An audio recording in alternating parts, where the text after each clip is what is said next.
ដោយសារតែទំនុកចិត្តរបស់គាត់មុនដំបូងខ្ញុំធ្វើជូនបងអូនគាត់ទៅចិត្តដាំ6 7បកគោឥឡូវនេះយើងដាំជូនគាត់ទៀតបញ្ហារបស់គាត់មានបញ្ហា3សំខាន់ទី1គាត់ខ្លាចឈឺអ៊ីធីទី2គាត់មានបញ្ហាឆ្អឹងគាត់រៀងទូចបន្តិចទី3បំផុតនោះយើងព្យាយាមដាំមកយើងរកធ្មេញសាគូជូនគាត់ប្រសាបាយអញ្ចឹងការដាំបកគោនោះខ្ញុំហ៊ានធានាបានថា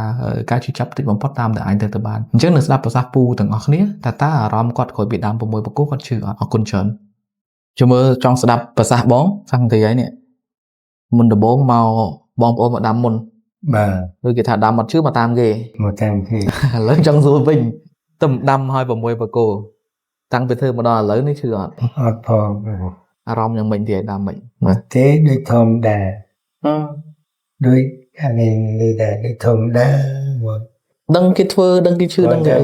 វារៀងនេះមន់តិចវារៀងអត់ដឹងតែសាច់មុតមន់ហ្នឹងហើយបងហ្នឹងហើយសូហាមគេចាំស្បាត់បងហ្នឹងហើយប៉ុន្តែបើថាឲ្យឈឺអីអត់ឈឺទេហើយដាំមកបកគោទីអី6